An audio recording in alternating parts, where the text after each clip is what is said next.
जय गुरुदेव, जय जय गुरुदेव। नमस्ते प्रिय दर्शकों, आप सभी का फिर से एक बार स्वागत आपके अपने चैनल साई सर्जा एस्ट्रो वास्तु में। मित्रों, मैं महेश गोड़े पुणे से आपका ज्योतिष मित्र कहिए, ज्योतिष सलाहकार की कहिए, लेकिन मैं हूँ तो एक ज्योतिष अभ्यासक जो ज्योतिष का अभ्यास करने का प्रयत्न करता हूँ। आज आप सभी के सामने फिर से एक बार उपस्थित आज का विषय लेके जो हम आज चर्चा करने वाले हैं वो विषय है जो अभी हम देख रहे हैं कि पितृपक्ष शुरू हुआ है, तो इस पितृपक्ष के बारे में हम आज जानने की कोशिश करेंगे। तो गुरुदेव का नाम लेते हैं और गुरु के आशीर्वाद के साथ आज का हम अपना वीडियो शुरू कर देते हैं। मित्रों, जब हम कहते हैं कि पितृ, मनुष्य का जन्म जो है ये अव्याहत होता है और होने के बाद मृत्यु भी प्राप्त होती है, लेकिन मनुष्य के जो अगली पीढ़ी होती है, जो उसके वंशज होते हैं, वो वंश आगे बढ़ाने का काम करते हैं। जिन्होंने इस वंश को आगे बढ़ाने के लिए अपना योगदान दिया है, इस वंश में जो थे और आज वो नहीं है, जिनकी मृत्यु हो चुकी है, उन्हें हम पितृ या पितृ कहते हैं। और ये पितृ जो है ये हमारे माता की तरफ से भी हो सकते हैं और पिता की तरफ से भी हो सकते हैं। मूलतः हम देखते हैं कि ये पितरों का विषय जो है कि हम ये पितरों के लिए जो विषय करते हैं वो क्यों करें। तो हम सभी को मालूम है कि मृत्यु के उपरांत ऐसा नहीं होता है कि सभी जो व्यक्ति होते हैं उन्हें मोक्ष की प्राप्ति होती है, और बहुत से ऐसे व्यक्ति होते हैं कि मृत्यु के उपरांत, क्योंकि ये मायालोक है, इस मायालोक में मनुष्य अपने कर्म करते हुए कर्मों का जो एक हम कहते हैं कि जो पूरे कर्म के जो बचे हुए बंधे हुए हैं और कर्म के जो परिणाम हैं जो प्राप्त नहीं हुए वो लेकर साथ चलते हैं मृत्यु के उपरांत। और उस कर्मों के जो बोझा है, उस कर्म के गठड़ी के साथ ये पुनः जब जन्म लेते हैं मनुष्य, तो उस जो कर्म की गठड़ी थी उस कर्म के हिसाब से ही वापस से मृत्यु लोक में या अन्य किसी योनि में जन्म लेते हैं। और जब तक ये जन्म नहीं होता तब तक ये पितृलोक, जहाँ पे जैसे कहा गया है, तो इस पितृलोक में इनका वास होता है। और इस पितृ पक्ष जो होता है 15 दिन का, ये विषय हम सभी को मालूम है कि इस 15 दिन के लिए ये हमें हमारे यहाँ पे पृथ्वीलोक पे मिलने आते हैं। हमारी तरफ से हम जो उनको अन्न या अन्य विषय ग्रहण कराने के लिए देते तो उनका ग्रहण भी ये करते हैं। तो हम ज्योतिष के हिसाब से देखें, क्योंकि हमारा चैनल तो ज्योतिष और वास्तु के विषय के लिए हमने बनाया हुआ है, तो ज्योतिष के हिसाब से हमारे कुंडली में कैसे हम समझे कि पितृदोष बना है। पितृदोष जब बनता है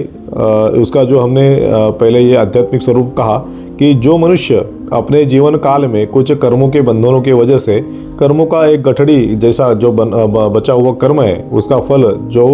मिला नहीं है उसे साथ में लेकर जाते हैं, तो इनको बहुत बार ऐसा होता है कि मोक्ष तो मिलता नहीं है, लेकिन अपने कर्म की वजह से सभी अच्छे कर्म सभी लोग करते, ऐसा नहीं होता। और कलयुग में तो इसकी मात्रा, अधर्म की मात्रा और अधार्मिक कार्यों की जो विषय है वो तो ज़्यादा बढ़े हुए हैं। तो ऐसे विषय में जो आत्मा ऐसे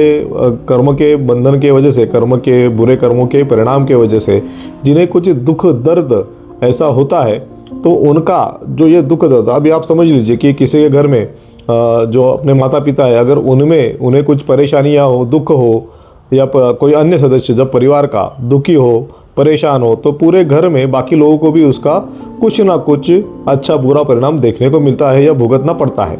उसी तरह ये पितृ मृत्यु के बाद जब इन्हें ऐसे कोई विषय होते हैं जिन्हें इन्हें कुछ परेशानियां तकलीफ सहन करनी पड़ती है, तो उनके जो वंशज है अभी के समय में, वर्तमान समय में जो जीवित है, उन्हें भी इस माध्यम से कुछ ना कुछ दुख या परेशानियां झेलनी पड़ती है।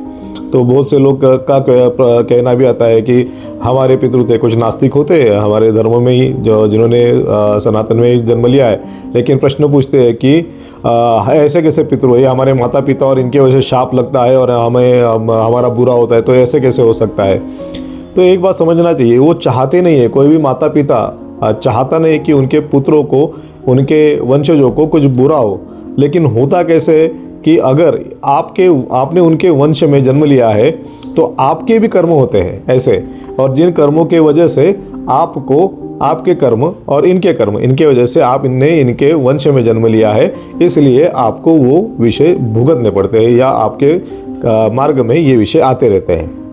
तो उन नास्तिकों के लिए कोई अगर आपको प्रश्न पूछे तो आप उनको ये जवाब दे सकते हैं। तो जो पितृ आज परेशान है या उन्हें मोक्ष मिला नहीं है या उनके कर्म के बंधनों के वजह से आज उन्हें परेशानियां हैं, तो ये हमें पत्रिका में कैसे देखें। तो पत्रिका के हिसाब से जो हमारी जन्म कुंडली होती है, तो हमें देखना है कि आपके जन्म कुंडली में कहीं शनि महाराज और सूर्य ये कहीं एकत्रित तो नहीं है किसी भी भाव में। अगर ये एकत्रित है तो आपको समझ लेना चाहिए कि आपके कुंडली में पितृदोष का वहाँ पे आगमन है या पितृदोष वहाँ पे बन रहा है। उसके अलावा शनि महाराज और चंद्र महाराज अगर ये भी युति में है कहीं पे, तो इनके माध्यम से भी आपके माता के संबंध में आपको ये पितृदोष आपके कुंडली में प्रतीत हो रहा है। इसके अलावा अगर सूर्य महाराज और राहु महाराज इनकी भी कई युति होती है किसी कुंडली के भाव में, तो भी आपको समझ लेना चाहिए कि आपके कुंडली में ये पितृदोष का वहाँ पे गठन हो चुका है। उसी तरह केतु चंद्रमा, केतु सूर्य महाराज और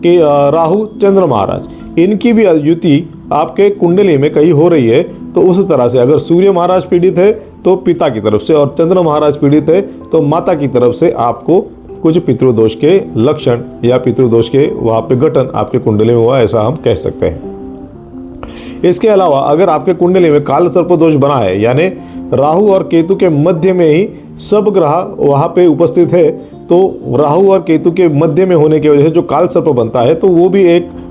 ऐसा इंडिकेटर है कि जो बताता है कि आपके कुंडली में पितृदोष की संभावना है या पितृदोष बना हुआ है। इसके अलावा दृष्टि से भी, जैसे हमने कहा कि युति यानी एक साथ बैठना, उसी तरह दृष्टि, अगर शनि महाराज की दृष्टि सूर्य महाराज पे हो, शनि महाराज की दृष्टि चंद्र महाराज पे हो, तो दृष्टि से भी आपकी कुंडली में पितृदोष का गठन हो चुका है। उसी तरह राहु और केतु इनकी दृष्टियां अगर सूर्य महाराज पे या चंद्र महाराज पे हो, तो भी आपके कुंडली में पितृदोष बना है, ऐसा हम कह सकते हैं। और अगर दोनों चंद्र महाराज और सूर्य महाराज दोनों भी पीड़ित हो, तो पितृ और मातृ यानी माता और पिता इन दोनों की तरफ से कहीं ना कहीं पितृदोष बना हुआ है। पितृदोष बनना यानी क्या, यानी आपके परिवार में जो आपके पूर्वज थे बहुत, यानी ऐसा नहीं कि 4-5 पीढ़ियाँ, उससे भी बहुत ज़्यादा। और शास्त्र में हमारे गुरुदेव तो कहते हैं 4,08,000 इतनी पीढ़ियों तक जो भी अगर कोई पितृ आज अतृप्त है, नाराज है या उन्हें योग्य जो उन्हें इस जन्म से इन कर्म बंधन से अभी तक मुक्ति नहीं मिले है, अगर वो भटक रहे हैं, तो भी ये पितृदोष आपके साथ है और आपके कुंडली में इसका वर्तमान होना, विदित होना, ये हमें दिखाई दे सकता है। और क्या लक्षण होते हैं अगर हम देखें, यानी ऐसा होता है कि पितृ अगर उपस्थित व्यवस्थित नहीं है, उन्हें कोई, जैसे हमने कहा कि दोष बना है, तो हमारी ज़िंदगी हमें क्या देखने को मिलता है, तो कोई भी काम न बनना, सपने में ऐसे यानी भयानक से सपने आना, या पितरों का भी दर्शन होना सपने में, कोई भी काम जल्द गति से न बनना, रोग का घर में उपस्थित होना, आर्थिक समस्याएं होना, आपके कर्म क्षेत्र में परेशानी आना, तो ऐसी सब चीज़ें हमें पितृदोष के कारण दिखाई देती है और इन लंबे समय तक होती है और इनका कोई ऐसा उपाय सटीकता से सामने नहीं आता। तो ये विषय पितृदोष अगर आपको हो तो आपको देखने को मिलता है। वास्तु में भी अगर हम वास्तु की बात करें तो वास्तु दोष भी आपके पितृदोष को दर्शा सकता है। अगर आपके घर में जो हमारी साउथ वेस्ट दिशा जो होती है, यानी दक्षिण पश्चिम जो दिशा होती है, ये पितरों का स्थान इनको कहा गया है, वहाँ पे कोई दोष बना हो, आप देख सकते हैं वहाँ पे कभी कभी ऐसा हो सकता है कि उस जगह पे आपको अंधेरा हो, वहाँ पे दिखाई देता हो, या वहाँ पे कोई कलर दिया हुआ है वो निकल जाए, या फिर वहाँ पे बैठने से या वहाँ पे होने से मन में कोई घबराहट हो। तो ऐसे सब लक्षण भी हमें आपके वास्तु के माध्यम से भी आप देख सकते हैं कि जिससे हमें पता चलता है कि कुछ ना कुछ पितृदोष है। अभी पितृदोष आपको अगर पता चला कि कुंडली में पितृदोष बन रहा है तो इसके उपाय भी आपको करने चाहिए। ये उपाय अलग अलग हो सकते हैं। हम तो हमारे गुरुदेव को वंदनीय मानते हैं और उनके उपाय जो है वो हमें शीर्षावंद्य है। जो भी वो कहते हैं उनके मुख से जो भी विषय हमें पता चलता है तो उस विषय को हम लक्ष्मण रेखा कहते हैं, जिसका कोई तोड़ नहीं है और जिसके ऊपर हम कोई प्रश्न नहीं कर सकते। तो उन्होंने एक छोटा सा और सीधा साधा बिना खर्च वाला एक उपाय बताया है, तो हम आपको बताते हैं। इसमें हमारा कोई नहीं, हमारे गुरुदेव की कृपा है। अगर आपको ये उपाय करना है तो हमारे गुरुदेव आपके ऊपर कृपा करेंगे और आपको इस उपाय के माध्यम से आपके जो दोष है उससे छुटकारा मिल सकता है। तो उपाय क्या है? छोटा सा उपाय है कि हर शनिवार को तिल का तेल जो होता है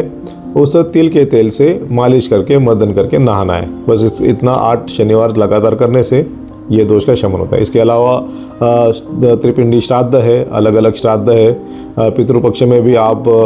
श्राद्ध की क्रिया करवा सकते हैं, वो अन्य उपाय तो है ही,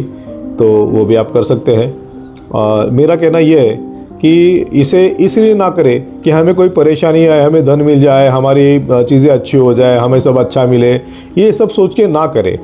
पितृ जो हमारे पूर्वज है, जिनकी वजह से हम यहाँ पे, हमारे माता हो गए, हमारे पिता हो गए, उनके हमारे दादाजी परदादाजी और उनके भी पिता वैसे, तो ये हमारे हैं, हम इनके वजह से आज यहाँ पे उपस्थित है। तो हमारा ये कर्तव्य बनता है कि हम उनके प्रति कुछ ना कुछ अपना अच्छा कर्म करें। इसलिए करें, ना कि मुझे ये मिले, मुझे वो मिले, मुझे ये फ़ायदा हो, मुझे वो फ़ायदा हो, मेरे ये काम बन जाए, ये सोच के ना करें। यही मैं आपसे विनंती करता हूँ, आप करें। ये तो आपको मिलेगा अलग से, क्योंकि आपके पितृ है, आपको तो आशीर्वाद देंगे। लेकिन जो भावना है करने की,